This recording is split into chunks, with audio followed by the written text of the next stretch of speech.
Fala pessoal, tudo bem com vocês? Para quem ainda não me conhece, eu sou o Gianluca e antes de tudo eu quero te pedir um grande favor. Dê o like no vídeo, compartilhe com seus amigos, se inscreva no nosso canal que está no botãozinho vermelho aqui embaixo e não esquece, ativa o sininho para você não perder nenhum vídeo. Mas agora eu estou aqui para falar de uma promoção imperdível que nós temos aqui na nossa editora. E para quem ainda não conhece, a Editora Vem é uma editora que parte dos recursos é destinado para missões. E você, adquirindo os nossos materiais, você estará nos abençoando e você estará abençoando outras pessoas e levando a mensagem do Senhor mais longe.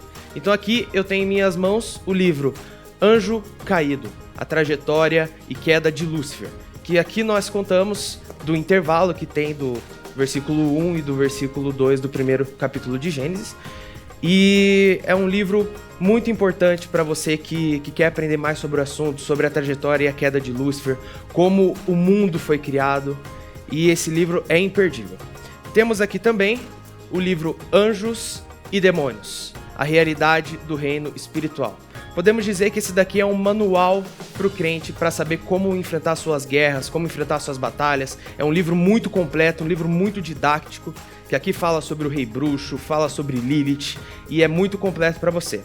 E tenho aqui também em minhas mãos o livro Curando os Enfermos em Nome de Jesus. Esse aqui é voltado para aquela pessoa que precisa de alguma cura em certa área da sua vida. Esse livro é essencial para você.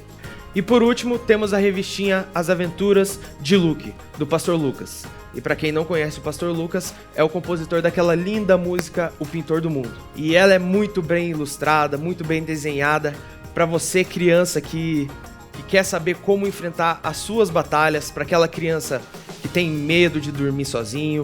Esse livro é muito importante para elas. Para você que quer presentear o seu filho, seu sobrinho, seu neto, esse livro aqui é muito bom para eles, tá certo?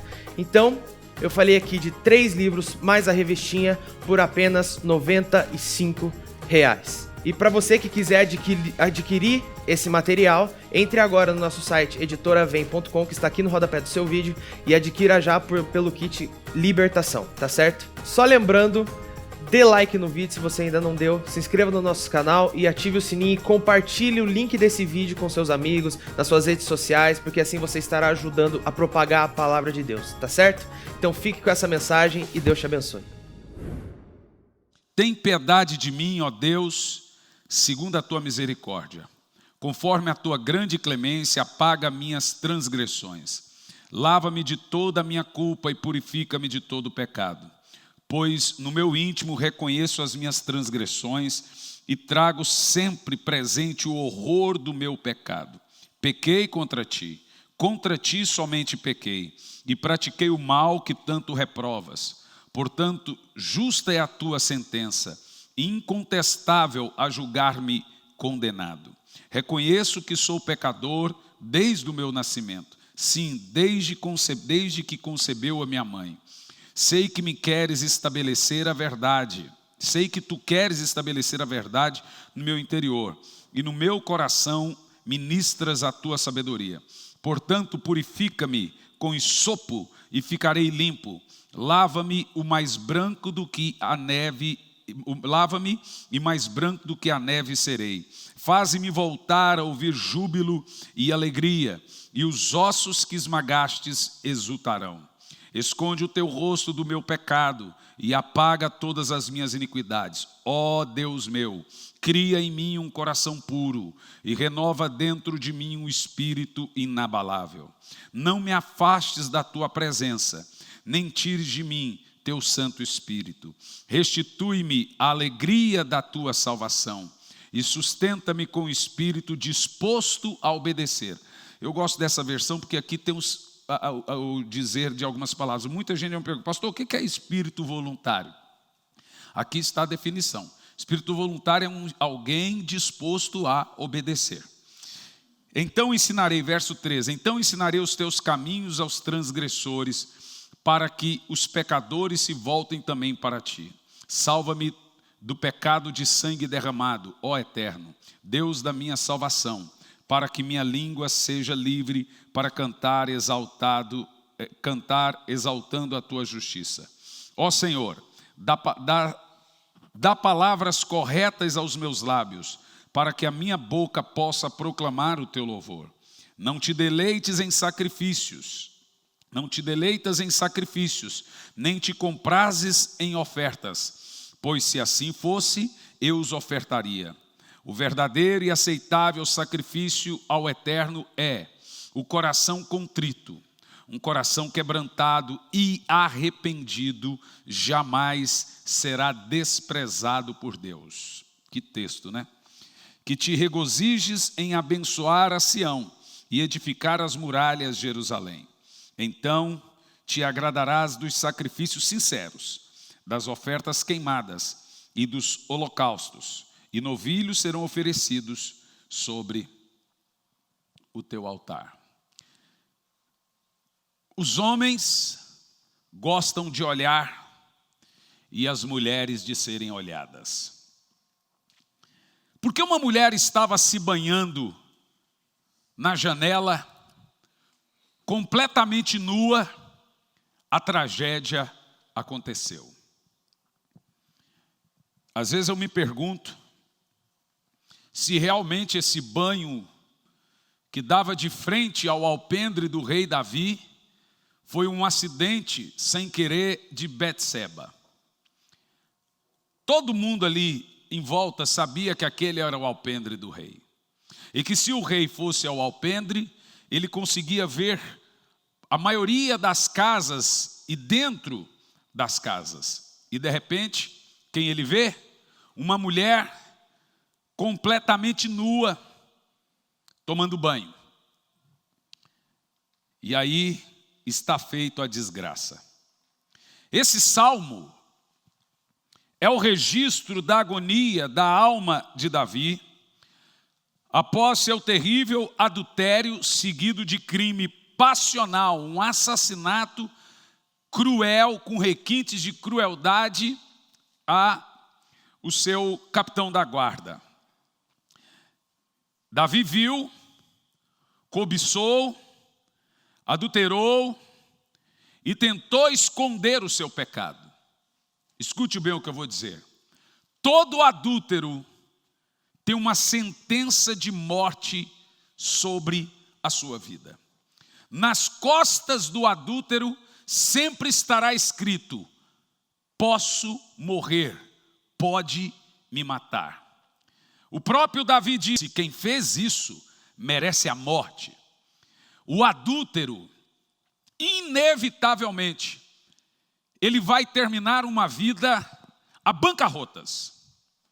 A vida de um adúltero será diferente dos seus outros irmãos, será diferente dos seus filhos, será diferente dos seus parentes, será a vida mais terrível, sofrida, será a vida mais cheia de tragédias, porque um adúltero também é um péssimo filho, então ele vive pouco.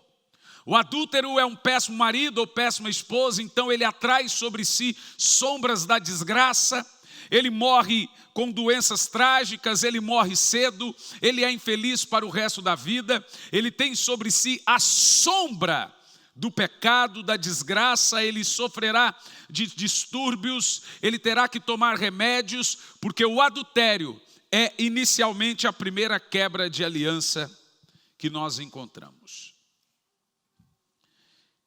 Davi viu, cobiçou, adulterou e tentou ainda esconder o pecado. Tem pessoas que se sentem tristes quando são descobertas. É igual o camarada que fica chateado por descobrirem que ele roubou, mas não fica chateado por ter roubado. Esse é um grande problema.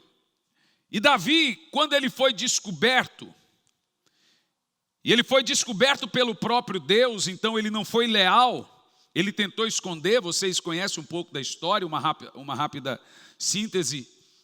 Davi chamou Betseba e Betseba foi, ela não pode negar a ordem do rei.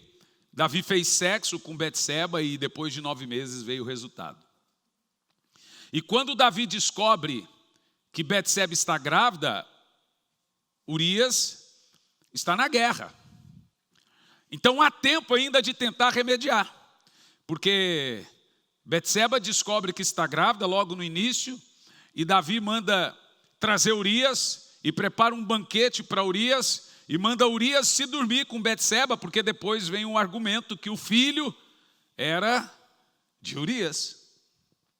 Mas ele não contava que o Espírito Santo iria endurecer o coração de Urias. Urias não foi para casa, mesmo tendo um banquete esperando, e ficou dormindo na porta do quarto do rei, da sala do rei.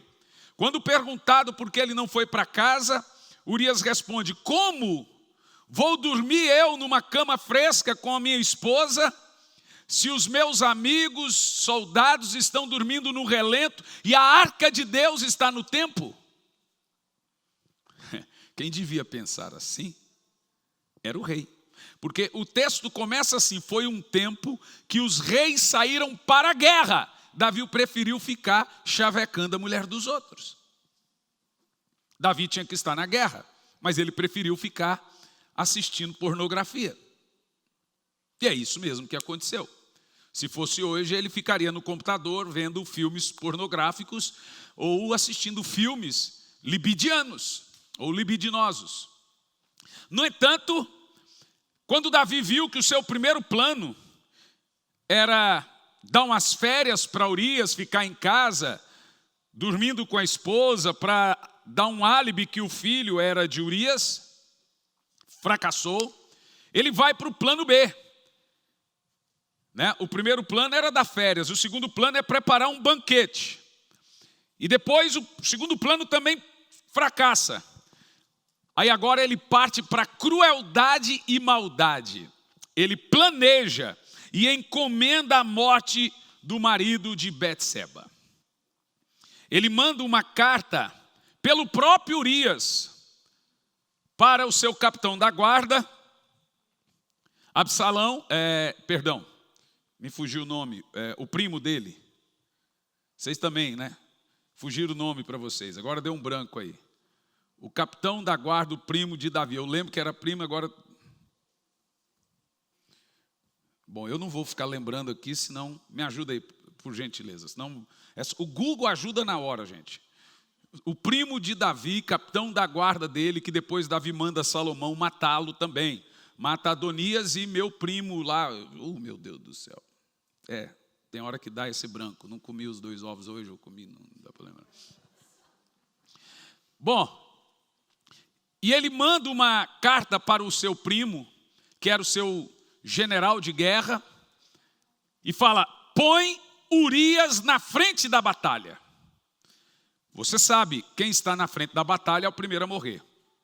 E Urias foi colocado na frente da batalha. E aí o plano D. No plano C, Urias morre. No plano dele agora passa-se de bonzinho para toda a Jerusalém. No plano C, ele decide se casar como ato de bondade com a Betseba. E toda a nação diz: que coisa linda, que atitude maravilhosa do rei. Se casou com a viúva para cuidar do filho de Urias. Que homem é esse, gente? É um monstro. Tudo parecia perfeito. Todas as provas do pecado foram aparentemente destruídas. Não tinha como vazar, a não ser que Betseba contasse. Nem a sua mãe, o seu avô, Aitofel, lembrei de Aitofel e não lembrei de Joabe. O seu avô, Aitofel, não sabia, depois descobre lá na frente, e Aitofel é o Judas do Velho Testamento. Só ela e o rei sabiam. Só ela e o rei. Era um plano perfeito. Urias morreu. Urias morto.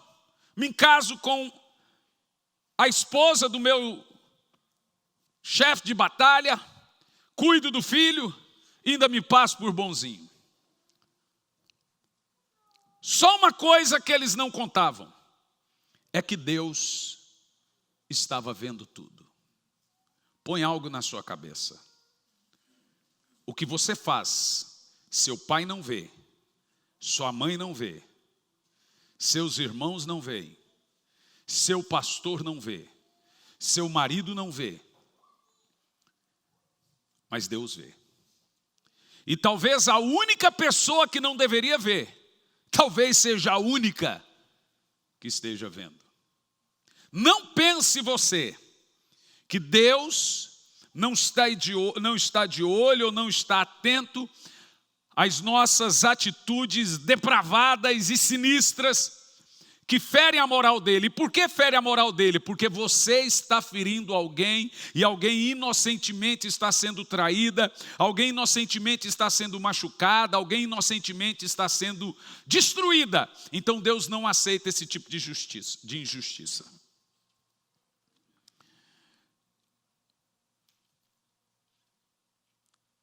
Em segundo livro do profeta Samuel 11:27 diz assim: porém, esta coisa que Davi fez pareceu mal aos olhos de Deus. Ou seja, o pecado de Davi não estava diante dos olhos de ninguém, mas estava diante dos olhos de Deus. E Deus envia um perturbador. Você sabe o que é um perturbador? E eu não estou falando de gente que não é profeta de ofício e que anda por aí, divide igrejas, cria confusão, põe um contra o outro. Isso não é ser profeta. Isso é um espírito de confusão babilônico e de Jezabel. A Bíblia diz que o profeta bíblico é aquele que gera harmonia, é aquele que gera arrependimento e transformação em um ambiente.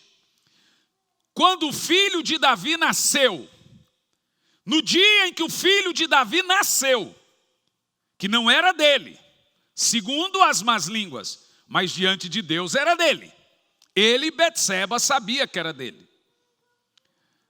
Sai do buraco um profeta. Misericórdia, irmão, quando um profeta aparecer na sua frente dizendo, tem uma palavra de Deus para vocês, ou você sai correndo, ou já se joga no chão, porque a coisa não vai ficar boa. Natã chega diante de Davi, conta uma história da carochinha para Davi. Ei, eu estou com um problema aqui para resolver. O camarada tinha um monte de ovelhas, riquíssimo. Podia escolher a ovelha que ele quisesse, mas ele foi lá no campo, roubou a ovelha de um moço do campo e matou o moço do campo.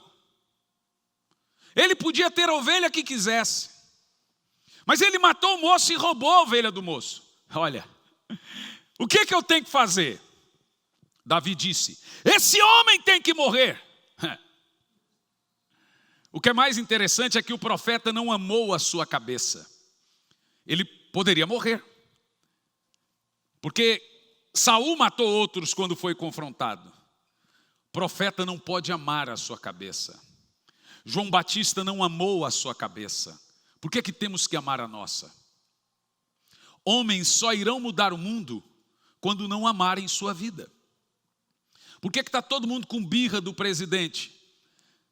Eu acho que ele até começou bem intencionado, mas com medo de perder o cargo, com perseguições, ele começou a negociar. Ele não é um tiradentes. Ele não é alguém disposto a dar a vida por uma causa. Nem ele e nenhum outro político. Isso é normal. Mas os profetas não podem amar a sua vida. Os profetas têm que estar pronto para pregar e depois morrer.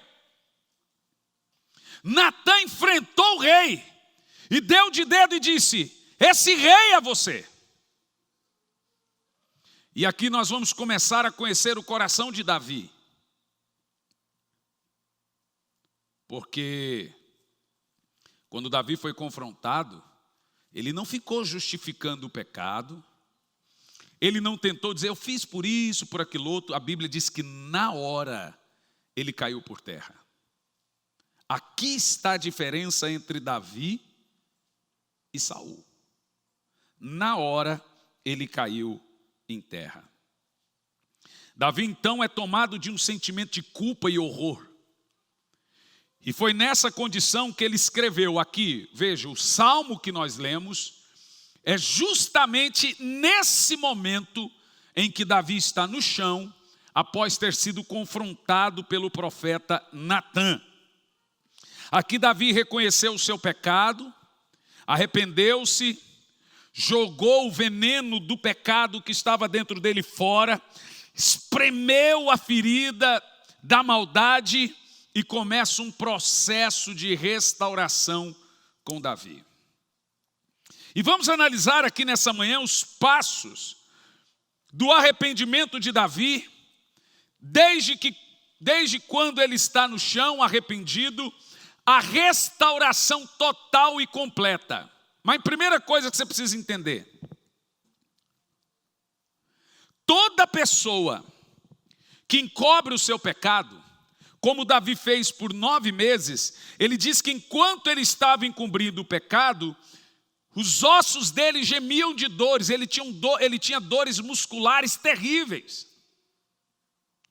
Ele não conseguia dormir de dor. A Bíblia também diz que ele tinha problemas intestinais, uma espécie de gastrite, e ele diz: o meu pecado está sempre diante de mim. Era Betseba que estava crescendo a barriguinha. A Bíblia também diz que ele não conseguia se livrar dos pesadelos de ter mandado matar Urias.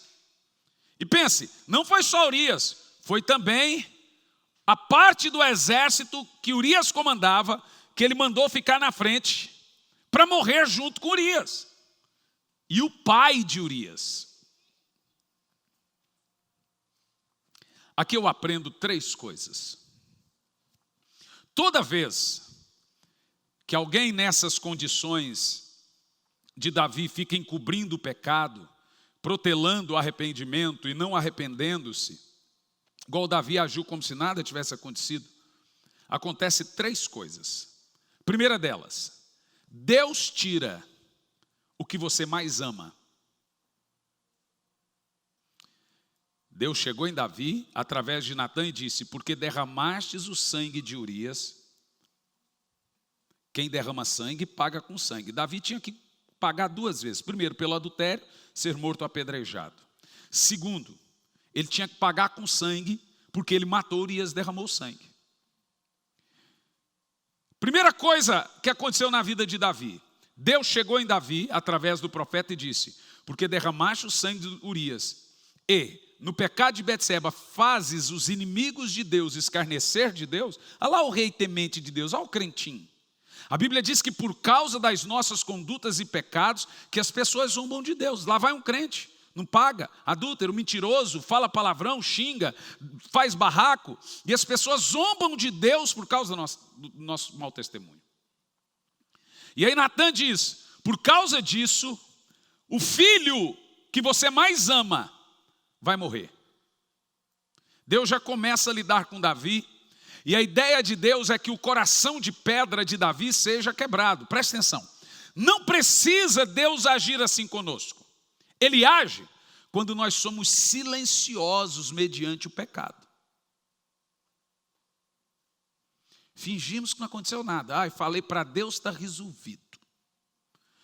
Pior aquele que ainda abandona o pecado e fala para Deus. Ainda tem um grupo ainda que não fala para Deus, não abandona, não se arrepende e continua a agir como se nada tivesse acontecendo, escondendo os seus pecados. Primeira coisa que Deus faz, Ele tira de você o que você mais ama. E Ele faz isso com gente com coração de pedra. Davi jejuou, Davi orou, Davi se pôs diante de Deus, mas a criança morreu. Aí você pode dizer: mas por que Deus tira a criança? Bom, punição não é quem Deus tira, punição é quem Deus deixa. A Bíblia diz: perece o justo e não há quem considere em seu coração que as pessoas boas são tiradas para não sofrer o mal. Vê? O fato de Deus tirar a criança foi para ela não viver naquele inferno e ainda punir Davi. E foi uma punição considerável. Primeira coisa, Deus tirou de Davi o que ele mais amava. O que Deus queria? Deus queria entrar, alcançar a treva do coração de Davi. Davi não conseguia se arrepender, ele não se arrependia da maldade, da crueldade que ele fez. E Deus estava vendo no mais profundo do coração. O próprio Davi diz: sonda-me, ó Deus, conhece muito bem, conhece os meus caminhos. Ainda que nenhuma palavra chegou na minha boca, tu conheces muito bem. Davi sabe que Deus vai lá nas juntas e medulas e sabe a intenção do coração de cada um de nós. E o que Deus viu no coração de Davi? Viu maldade.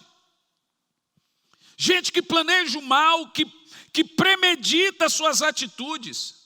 Sabe, pecar as pessoas pecam.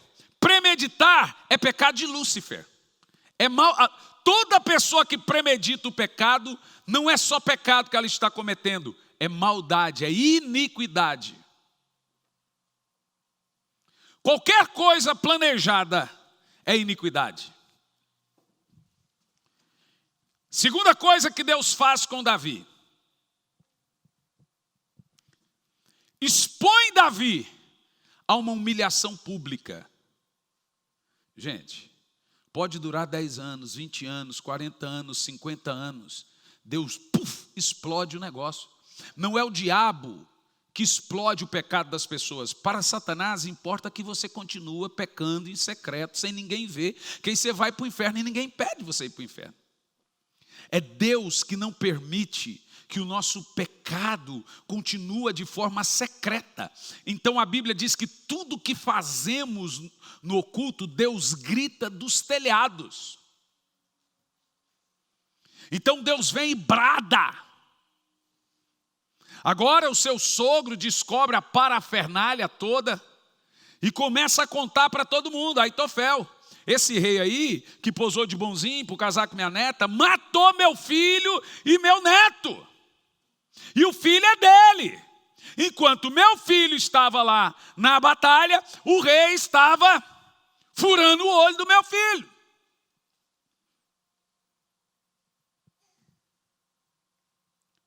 E Aitofel gera uma vergonha pública para o rei. Agora, de herói, bom moço, as pessoas começam a jogar pedra no alpendre do rei, gritando: assassino, adúltero. Vê?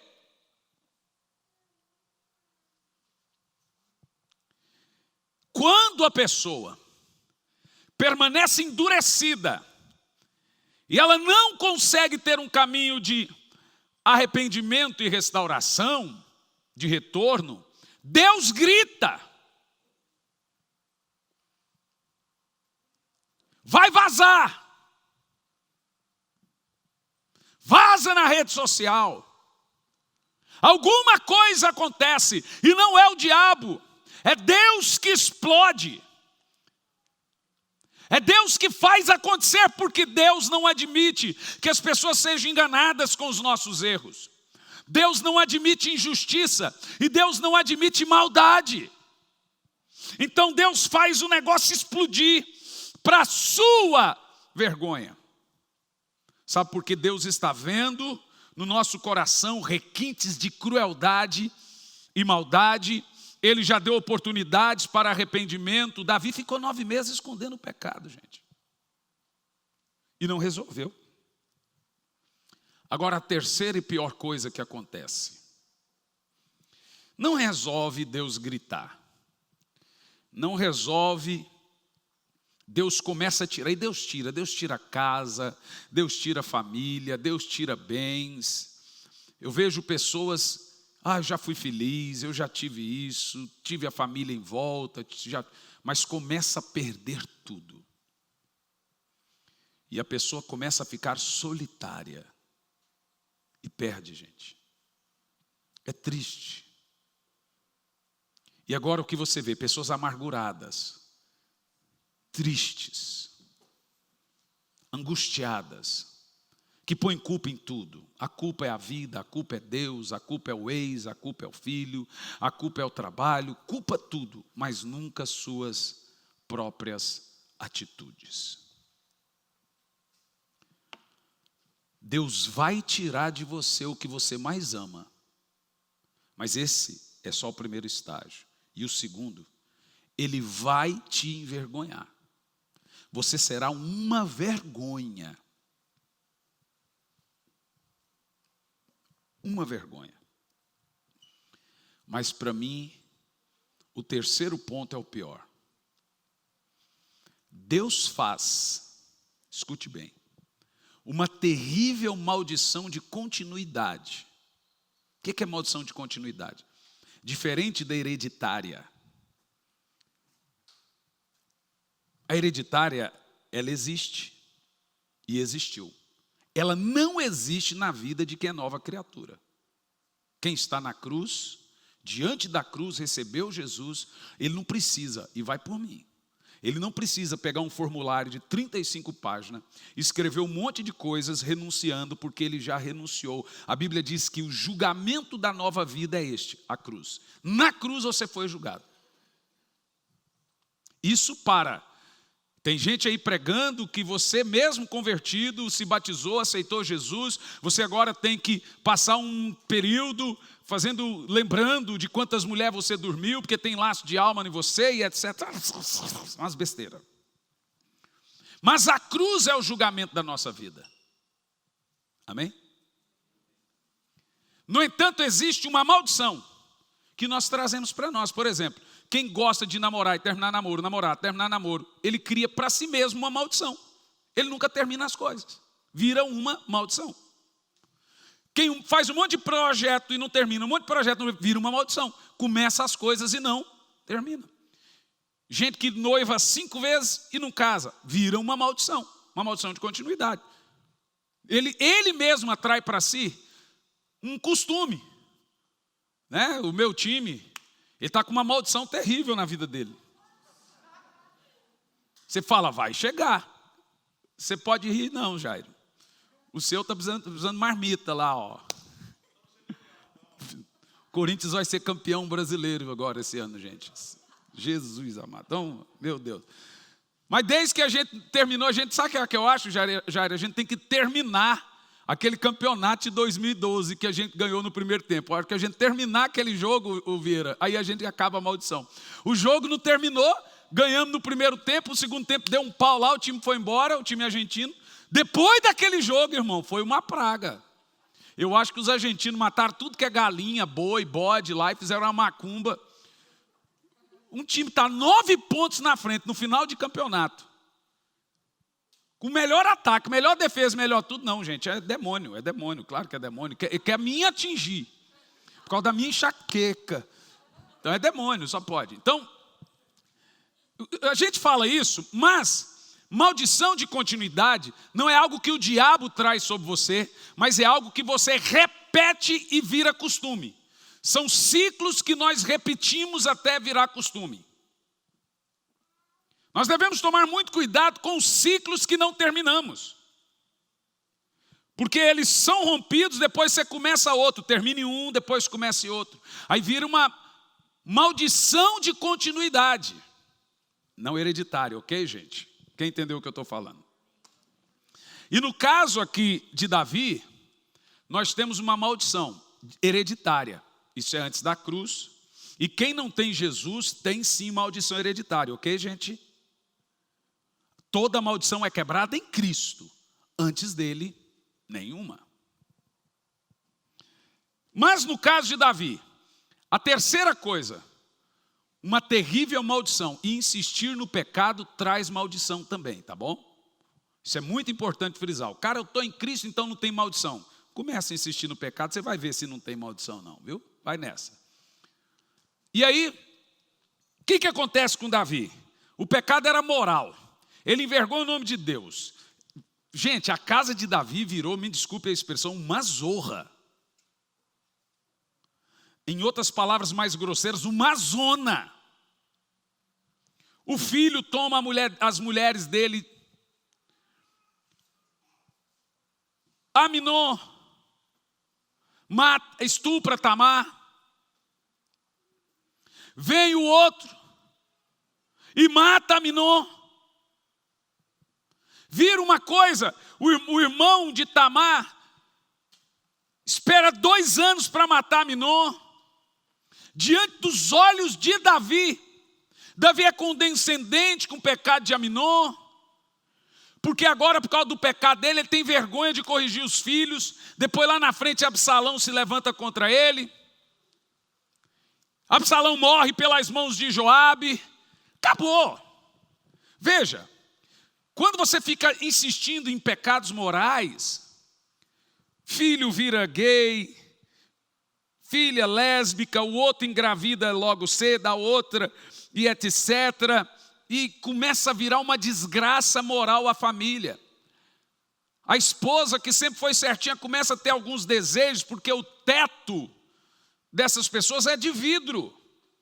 Não dá proteção divina. Esse tipo de gente atrai para dentro de casa, para os filhos, para netos, continuidades, repetições. Por quê? Porque o filho vê, o neto vê, e etc. E vai repetir.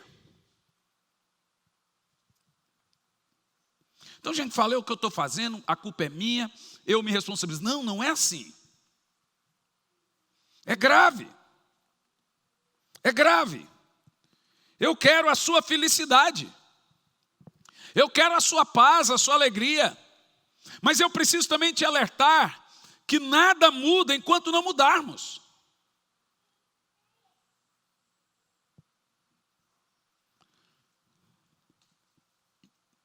Outra coisa que eu gostaria de mencionar antes do arrependimento de Davi, que a história de Davi nos mostra que Deus não inocenta o culpado.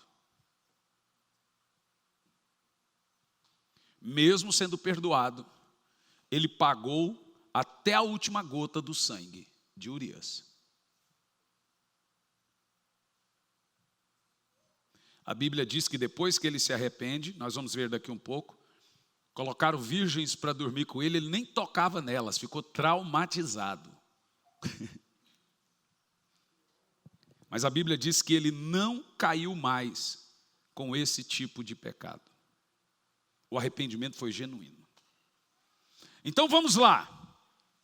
Quais são as características de um arrependimento que Deus aceita diante do capítulo 51 aqui, do número 51 do livro dos Salmos, no Salmo 51.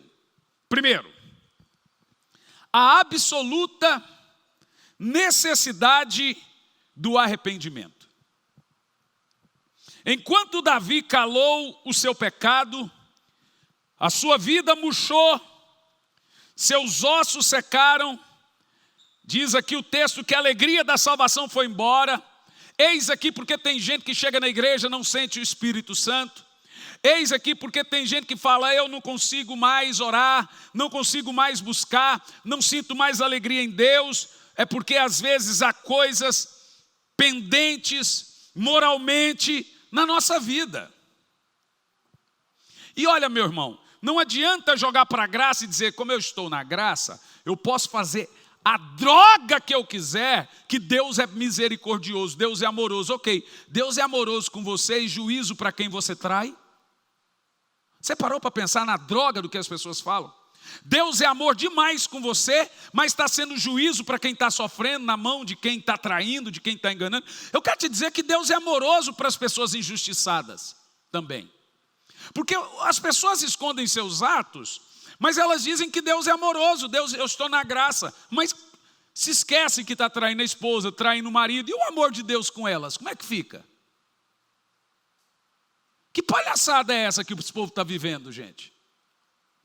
E quando eu prego mensagem dessa, eu vou dizer uma coisa para você, nem sempre eu tenho a esperança que pessoas mudem. Muitas vezes a minha ideia de pregar isso aqui, e quem não prega, ele corre o risco de ver o seu povo indo para o inferno. Quem não prega, ele corre o risco dele ir para o inferno. Mas muitas vezes eu prego algo desse tipo aqui,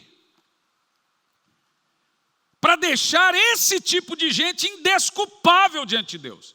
para que ele não chegue diante de Deus e diga, nunca fui confrontado. Talvez em alguns lugares que só love, ele pode chegar, Senhor, ninguém nunca me disse. Me disseram que a graça cobre tudo, que Deus aceita tudo, mas ninguém foi duro, foi um pai de verdade. Pois bem, eu tenho esperança que muita gente ouve e muda na hora, muita gente ouve e vai mudando à medida do possível. Quantas pessoas saíram dessa igreja pelos confrontos? Falaram na minha cara. Esse Deus que você serve eu não creio não, Deus é amoroso, você é juízo. A gente diz, de graça a igreja só tem um nome. Isso aqui é graça. No mais alto nível possível. Porque Deus ama quando Ele corrige. Isso é graça. Então, se sinta seguro diante de um pai que não fica massageando e fazendo massagem no seu pecado. Significa que eu amo mais a Deus do que você. Que eu prefiro agradar a Deus do que você. Mas tem gente que ainda vem e fala com a gente. Tem uns que saem disfarçadamente, põem defeito em outras coisas, mas na realidade estava vivendo uma vida hipócrita. Duro que tem gente que na igreja é um santo, em casa um satanás. Esse é o pior. Mas essa história aqui de Davi nos mostra a necessidade crucial de um arrependimento sobrenatural. A pessoa perde a alegria da salvação, os ossos secam, ela fica doente, entra em depressão, mas ela continua na insistência do pecado, os olhos ficam... gente, o olho de quem está em pecado é diferente. Primeiro que a pessoa não olha nos olhos da gente. A mão de Deus pesou sobre Davi de dia e de noite. Vê que coisa.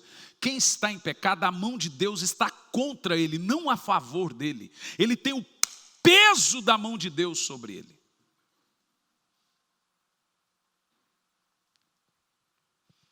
E uma terrível sentença de morte. Como pregar isso hoje ofende as pessoas, né? Não ofende quem é de Deus. Ofende quem quer viver Deus de forma hipócrita. Deus prefere lidar com uma prostituta do que com um crente hipócrita, gente.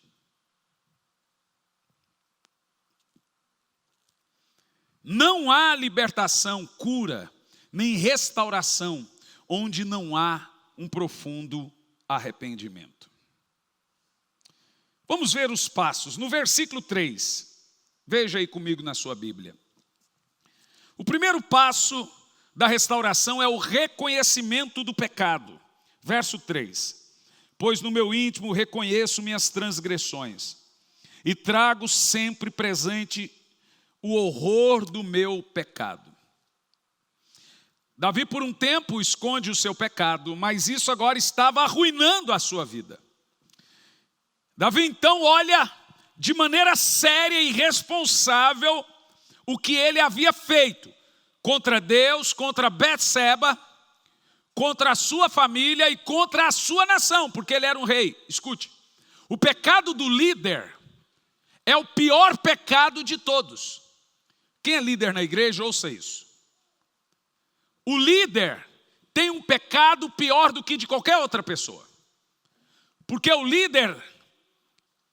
o pecado do líder é o mestre dos pecados. Por quê? Porque o líder não peca ignorante. Ele peca sabendo o que é pecado. O líder peca de forma consciente. Ele peca sabendo que não podia e que não devia. Então ele é o mestre dos pecados. Então, o pecado do líder é o mais danoso de todos. Porque quando o líder peca, mais pessoas são atingidas. Quando um membro de igreja peca, a família é atingida, ele dá mau testemunho para alguns. Mas quando o líder peca, toda a igreja é atingida. Mais pessoas, em números, são atingidas. Então ele é o mais danoso. Ele também é o mais hipócrita, porque ele condena em público aquilo que ele faz em secreto. Vê? Então, no caso de Davi, ele consegue ver todas essas coisas, e agora ele vê que a coisa é séria, e ele olha de forma séria para o que ele havia feito. Gente, convicção de pecado é o primeiro passo para a restauração. Olhe bem para mim. O juízo de Deus não vem sobre quem pecou. Vem sobre quem está em pecado. Entendeu o que eu disse? Deus não quer nada com o seu passado. O problema de Deus é com o seu presente. Porque o presente é um presente que Ele te deu. O futuro não chegou, o passado já foi embora, o negócio de Deus é com hoje.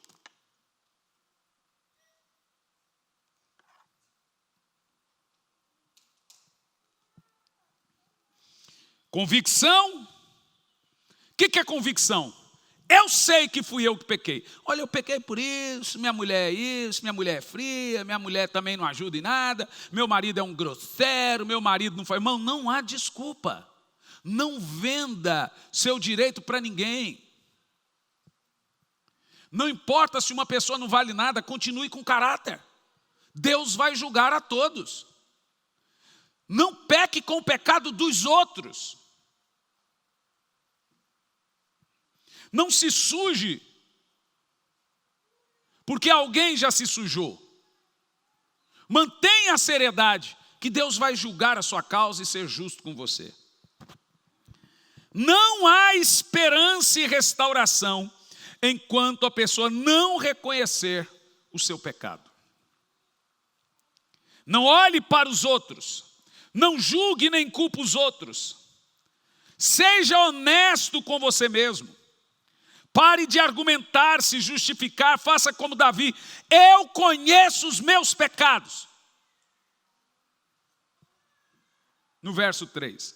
Faça como o filho pródigo. Pai, pequei contra os céus e contra ti. Por que o filho pródigo e Davi disse essas palavras? Porque o nosso pecado, antes de ser pecado contra qualquer pessoa, ele é um pecado contra os olhos e a santidade de Deus que tudo vê. Ele é um pecado contra Deus. Preste muita atenção. O mundo fará qualquer coisa para impedir que você encare a si mesmo. Irmão, tem gente que já teve a vida muito suja, mas se arrependeu e está diante de Deus agora. Acabou, ninguém pode te acusar, te culpar. Todo mundo tem direito de recomeçar sem ninguém dando de dedo nele. O problema de Deus é você ser mal com quem te ama e com a santidade dele. Traindo, enganando, mentindo, agindo, manipulando. E as pessoas pensam que você é um bom pai, um bom filho, um bom amigo, uma boa esposa, e você dando a facada nas costas. É grave isso para Deus. É grave. Todo mundo tem direito de recomeços. A Bíblia é um livro de recomeços. Ninguém está aqui para julgar você e fazer o papel do diabo, fazendo você se sentir mal ou sair pior que entrou. Provavelmente hoje você vai sair pior do que entrou, mas melhor do que entrou também. Melhor no sentido espiritual, pior no sentido de ego. O ego, quando é massacrado, significa que o espírito vai estar bem. Porque Deus ofende a mente para alcançar o coração. Deus só pode usar um homem grandemente depois de quebrantá-lo grandemente. Deus nos amassa para gerar óleo. Amém? É tremendo isso. Eu corrijo a quem amo e disciplino a todos que trato por filho. Essa é a maneira de Deus demonstrar amor. As pessoas estão lotando os cinemas, entupindo passarelas do carnaval, novelas, divertindo-se, porque não querem lidar com elas mesmas. As pessoas querem pecar, mas não conseguem lidar com os problemas emocionais dos seus pecados. E hoje em dia eles colocaram o nome de doenças em pecados. Pecado virou fobia, virou psicomatia, virou doença. O pedófilo hoje é doente, o estuprador é doente, o assassino é doente, o viciado em pornografia é doente. Não, isso nem chega a ser doença, nem é considerado, né? Eles aconselham. O adúltero é doente, o drogado é doente, vício na Bíblia, que é um pecado terrível, virou doença. Vê? A psicologia tirou o pecado e pôs psicomatia. Pôs fobias. Mas é pecado diante de Deus, ainda é pecado. Vocês estão aí acompanhando essa novela? Eu estou gostando muito, virei noveleiro, sempre fui. Isso eu aprendi com a minha avó, desde o Rei do Gado, Pantanal, Carrossel, Maria do Bairro. E o que mais? Minha avó não assistia da Globo, era só novela do SBT, que as novelas mexicanas, gente do céu. Esmeralda, não, essas daí já é do seu tempo, Márcio. Do meu tempo era... eu sei. Mas eu não assisti Esmeralda, não. Era as mais velhinhas, Maria do Bairro, Ana Raiz é Trovão, Jerônimo, Roque Santeiro, Pedra sobre Pedra, tem umas coisas... Agora, estou falando para vocês, eu gosto de coisa velha, gente. Eu nasci na época errada, eu sou dos anos 80. Quem nasceu em 80 e 90 está perdido num vácuo do tempo, um buraco de minhoca e não se adapta mais com o mundo. Melhores filmes, melhores músicas, melhores tudo. E esse mundo é uma droga para quem é de 80 e 90. 2000, quando nasceu Backstreet Boys, eu já descobri, o mundo deu errado.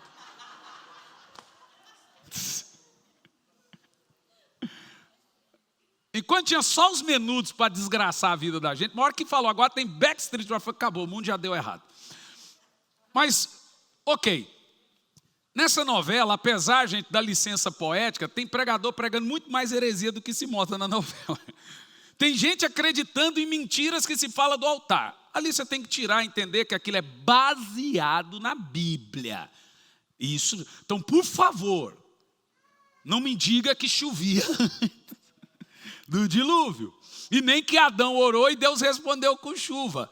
Até Enos, após 7 que Deus volta a ser invocado. Aí aquela musiquinha bonita de Adão cantando, já cai por terra na Bíblia, né? Só depois de 7. Outra coisa, 7 vem antes das meninas, tá? Uma coisa que eu gostei na novela, com quem Caim se casou. Tá certo, com parente. Isso mesmo, que é um monte de mulherada que Adão tinha feito também. Mas, quando você vê aí, é interessante você perceber o que o pecado, para onde o pecado leva. É cruel, né, gente? Aquela parte dele sentindo saudades de Deus, do secreto, tudo aquilo é verdade bíblica. Essa foi uma baita licença poética verdadeira. Porque as pessoas sentem saudade da casa que tinha, do cheiro da cama, do filho, saudade de tudo. Mas enquanto está em pecado, o diabo cega os olhos para o prazer. Porque no pecado, o prazer é seu e a alegria é do diabo.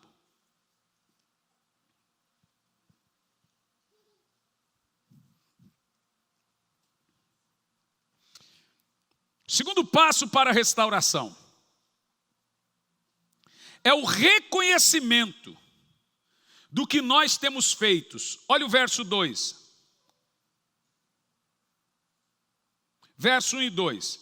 Tem piedade de mim, ó Deus, segundo a tua misericórdia, conforme a tua grande clemência.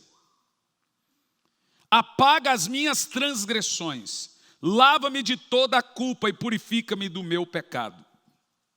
Davi usa aqui 3 palavras importantes. A primeira, transgressão. Transgressão é rebelião. Transgredir uma lei. Diferente do pecado. O pecado é o ato, a transgressão é o que se faz com o ato. transgredir uma lei de trânsito, transgressão, rebelião. É revolta da vontade contra a autoridade. Davi admite que foi rebelde contra Deus. Sua própria vontade prevaleceu. O insistente pecador, ele é acima de tudo egoísta. O que importa é o prazer dele, a despeito da família, a despeito de todos, a despeito de Deus. Ele é governado por um desejo lascivo. Fez o que a sua consciência reprovava. Irmão, sua alma pode mentir para você, sua carne pode mentir para você, sua vontade pode mentir para você, mas a consciência não. Você sabe, lá no fundo, mas nem tanto no fundo, que a pessoa, o que você está fazendo é reprovável. E às vezes o que eu estou pregando aqui é uma coisa moral grotesca, mas tem gente cometendo coisas escusas, conversinhas safadas, sem vergonhas no WhatsApp, no Instagram, no Telegram, no Snapchat. Nossa, é tanta coisa que o diabo inventou aí para você não prestar.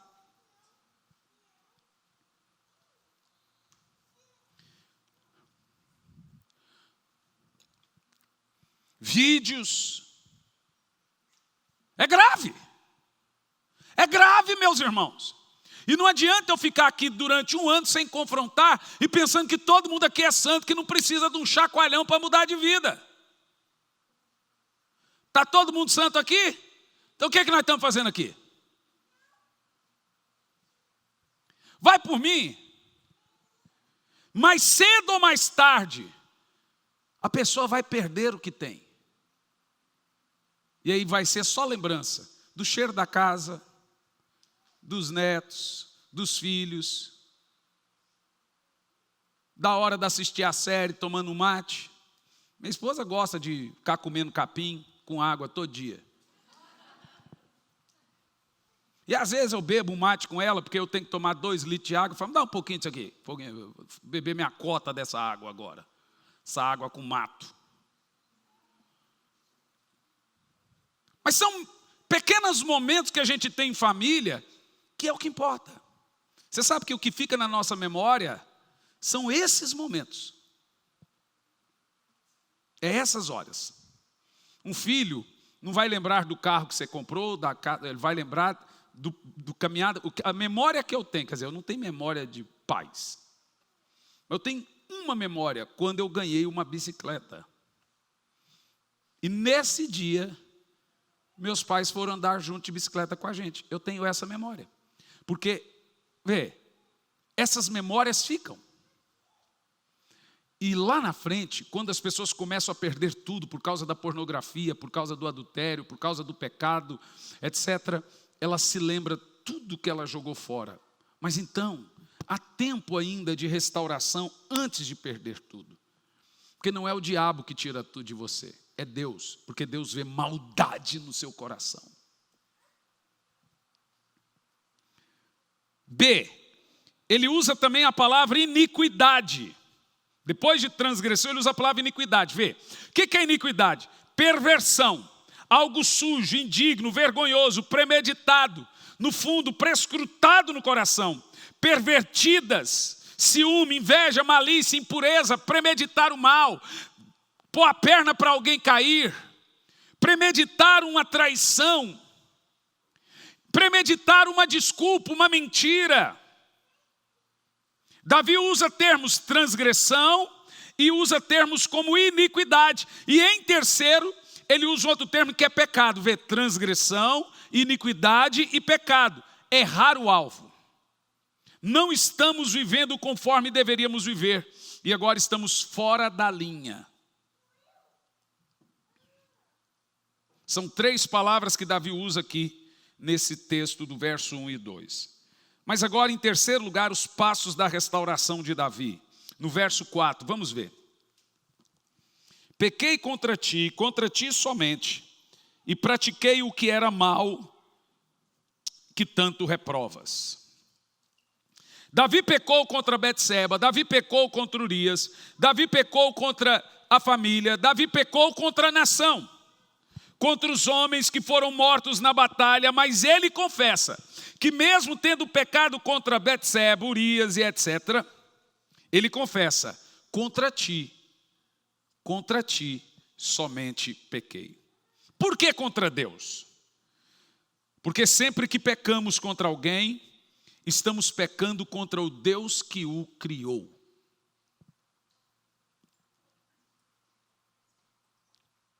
Estamos nos intrometendo na obra da criação e da providência de Deus. Deus fez alguém curado e você agora enche ele de feridas na alma. Agora Deus tem que lidar com a dor daquela pessoa por sua culpa. Quem está entendendo o que eu estou falando? Davi violou a sua consciência, desobedeceu a palavra, ultrajou a santidade de Deus, escarneceu do seu amor, pisou na graça, cuspiu na bondade. Sempre que pecamos é assim que fazemos. Insurgimos, nos rebelamos, motim contra Deus. Quarto passo da restauração, verso 4, parte B, que nós lemos. É o reconhecimento de não termos nenhuma desculpa e nem direito. Toda vez que você for confrontado por um pecado, apenas chore e se cale. Nunca, jamais se justifique.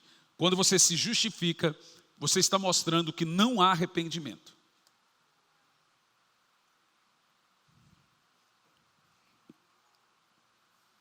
Davi está dizendo que não tem desculpa nenhuma. Verso 4, parte B. Eu pratiquei o que era mal. Em nenhum momento ele disse, verso 4 na parte B. Em nenhum momento ele disse, eu fiz por isso, fiz por aquilo outro. Fui eu que fiz. Não há desculpas para o que eu fiz. Uma pessoa, nesse tipo de situação, ela não tem defesa. Ela não tem direito, ela não pode reivindicar, ela não pode retalhar, ela tem que ser humilde.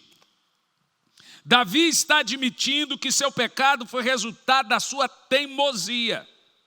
Ele reconhece que está totalmente errado. Ele não tem que pleitear nada a seu favor. Enquanto tiver justificativa, não haverá provas de arrependimento. O arrependimento é o reconhecimento de que você não merece nada a não ser juízo, mas agora está nos braços da graça e defendendo da graça. É como o publicano que bate no peito e diz, tá bom, eu sou pecador, mas todo mundo erra. Não é assim que as pessoas falam hoje? Quem é que não tem pecado? Me fala se é perfeito. Eu peco, mas ninguém é perfeito. Pare de dizer isso, irmão. Você não está dizendo isso para as pessoas, você está dizendo isso para você mesmo. Deus está lidando com você. Com o outro, Ele lida com o outro. Você está lidando com a pessoa e ela começa a trazer. É porque a pessoa, é porque isso, aquilo outro. Eu estou lidando com você. Esquece os outros. Quinto passo da restauração de Davi, verso 5. Reconheço que sou pecador desde o nascimento que concebeu a minha mãe. Davi reconhece que a razão de ter pecado não é o mundo fora dele, não é a beleza de Betseba. Eu comecei a mensagem dizendo que os homens gostam de olhar e as mulheres de serem olhadas. Mas Davi reconhece que é o coração sujo. Esse é o famoso cafajeste. Ok? Esse é o famoso cafajeste. Não é o mundo fora de mim. É algo dentro de mim que está me corrompendo. Não é simplesmente uma questão do que eu faço, mas é uma questão de que quem eu me tornei, de que quem eu sou. O meu maior problema sou eu. Sou corrompido, meu coração é uma fábrica de iniquidade, é dentro de mim que procedem os maus desígnios. Não é o mundo, é o meu coração. Não é simplesmente a pornografia, é a minha vontade de ver pornografia, é a lascívia. A pornografia está diante de todos e não são todos viciados.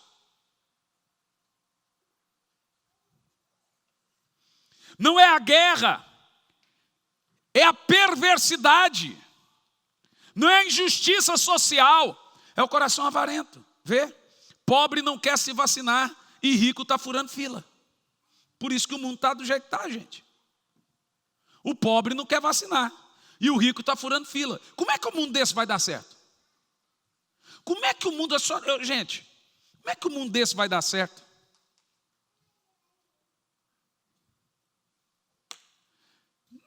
Literalmente nós estamos vendo que os últimos são os últimos mesmo. Mas isso é retrato. Todo país que é muito perverso, que a moral é quase zero, acontece coisas desse jeito. Nós vivemos num país de uma imoralidade nível hard. A moralidade nesse país é quase nula.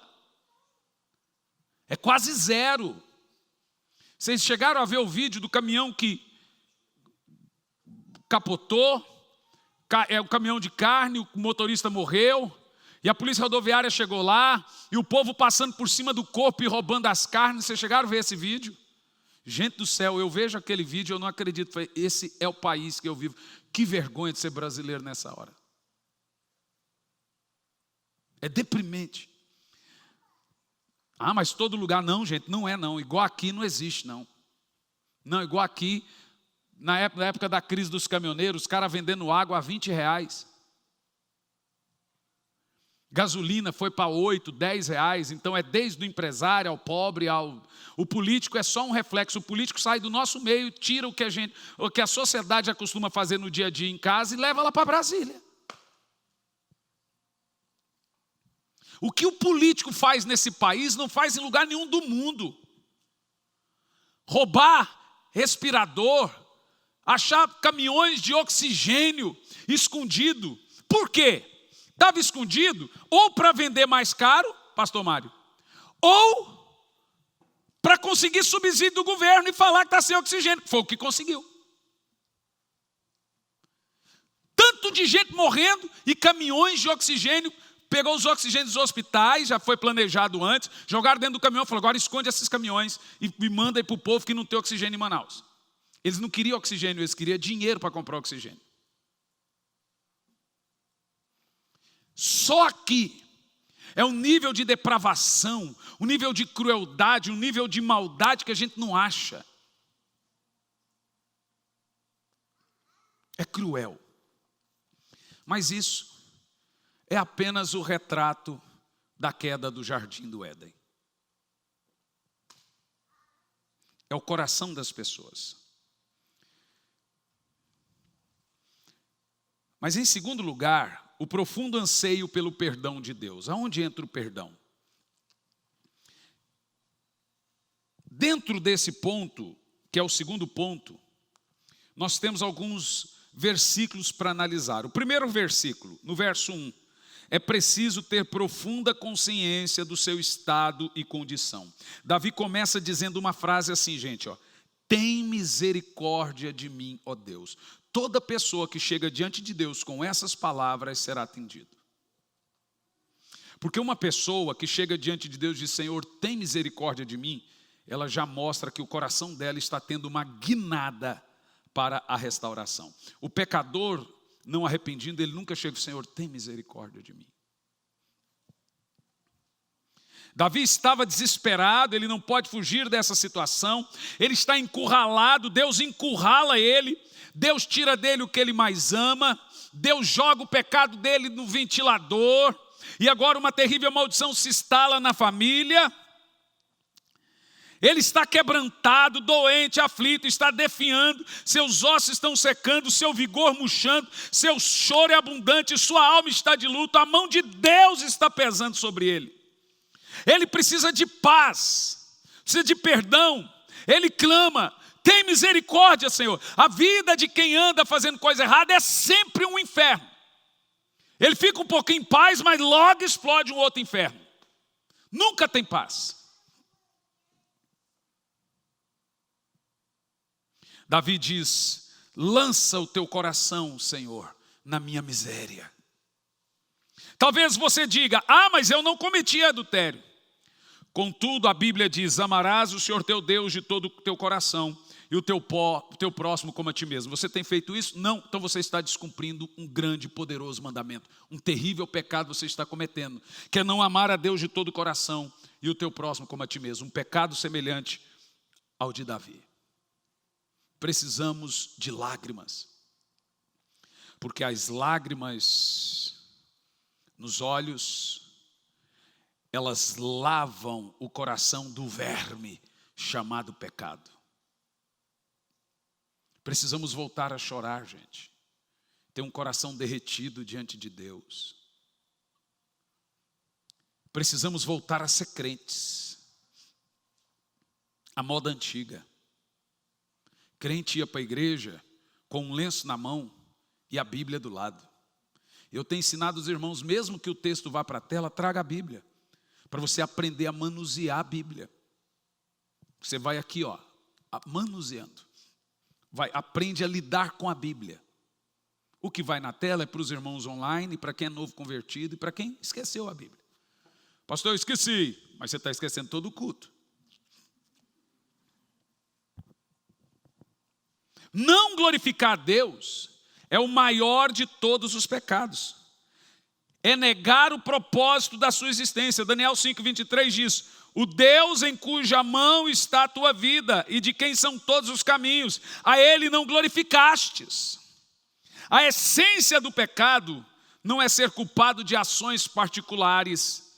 A essência do pecado é não dar glória a Deus. Todo pecado nasce de não dar glória a Deus, de não respeitar o que Deus está vendo. Se você tem temor a Deus, você não comete essas coisas grosseiras, porque você sabe que Deus está vendo. O que é temor? Temor diante de Deus e temor diante dos homens. Temor diante de Deus é não fazer porque Deus está vendo. Diante dos homens é não cometer pecados sociais. Tem dois tipos de pecado, social e moral. Moral é aquilo que fere a santidade de Deus, social é aquilo que escandaliza alguém. Pode não estar escrito na Bíblia que é pecado, mas se alguém falar que é pecado e for para o inferno que se escandalizou com você, vira pecado. Por exemplo, em Cuba, café é um escândalo. Os crentes lá não bebem café. Aí você bebe café no Brasil, vai chegar em Cuba, o problema é do cubano, vou beber café? Lá socialmente é um escândalo. Aqui socialmente o brasileiro tem uma cultura que socialmente bebida alcoólica é um escândalo. Na Europa, se você não tomar um vinzinho do Porto, já teve em Portugal, pastor Mário? Se você não tomar um vinzinho do Porto na casa de um português, você está ofendendo ele. É igual o chimarrão no Rio Grande do Sul. Se você chegar, eu fui num casamento com um pastor, amigo nosso lá em Portugal, casamento de 7 horas. 7 horas de casamento. E o povo começou a tudo ficar bêbado. Eu escandalizado. Meu Deus, que escândalo. Cheguei no pastor, falei, pastor do céu, estou escandalizado. O povo da sua igreja está tudo bêbado. Ele falou, o quê?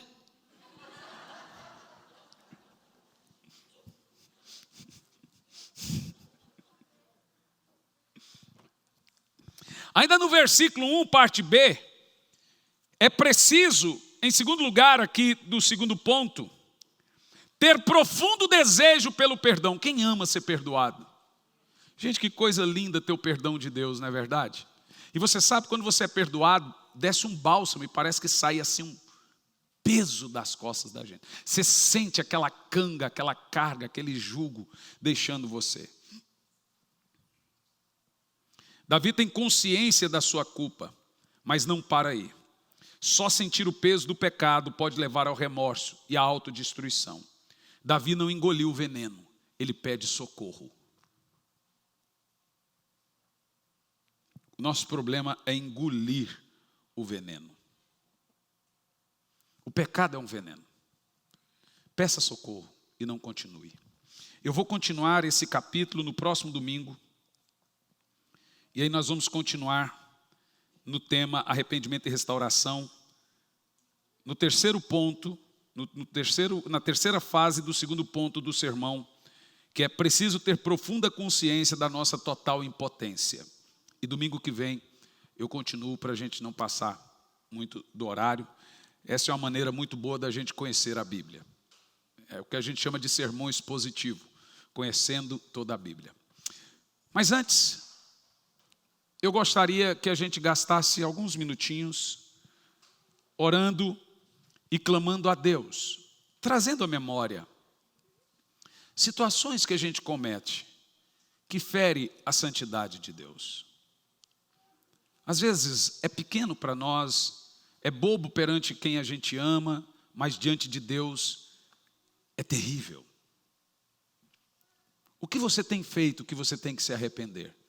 Você que está aqui essa manhã e você que está nos assistindo de forma online, você tem falado mal das pessoas pelas costas, você tem planejado a queda das pessoas, dado rasteira para conseguir mais espaço no trabalho, pegou raiva de alguém, torce pelo mal de alguém, você fofoca, você cria confusão, inimizade entre as pessoas. O que você tem feito que fere a santidade de Deus? Há tempo de arrependimento. Vamos ficar em pé.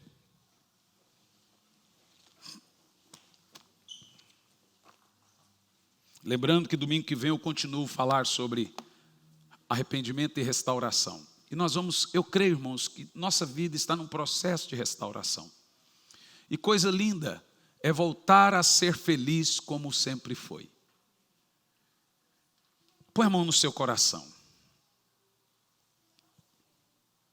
Feche os seus olhos. Por 3 minutos, ore.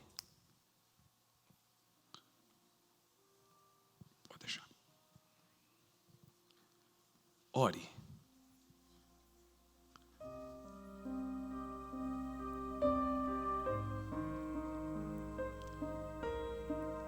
Senhor, nós somos maus crentes,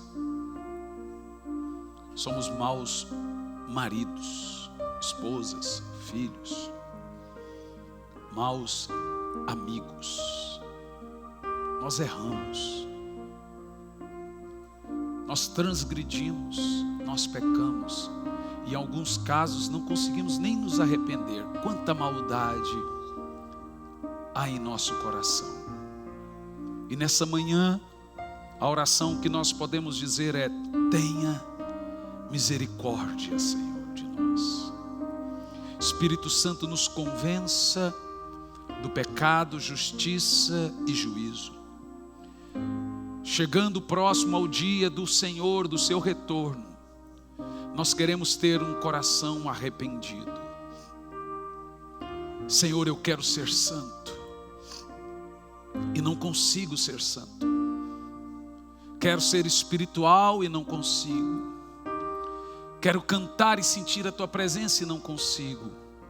Tem misericórdia. Fale para Ele tudo isso. Tem misericórdia, Senhor. Quebra esse coração de pedra. Nos dê espiritualidade, Senhor. Nos dê, Senhor, santidade. Nos dê, Senhor, uma vida diferente dessa que estamos vivendo. Sonda-me, ó Deus, e conhece os meus pensamentos. Sabe quando assento e me levanto. Vê se há em mim, Senhor, algum caminho mau, e guia-me pelo caminho da justiça, o caminho da retidão. Prescruta em mim, Pai. Oh Senhor, bate na gente, Pai. Disciplina como um pai. Não nos bajula. Nós queremos é a salvação, Senhor. Não a hipocrisia, a religiosidade, mas queremos a salvação. Como pastor, Pai, me ensine, me ajude a pregar a tua palavra toda, a Bíblia toda. Ensinar aos irmãos o caminho da palavra. É o que te peço e o que te pedimos nessa manhã, em nome de Jesus. Amém.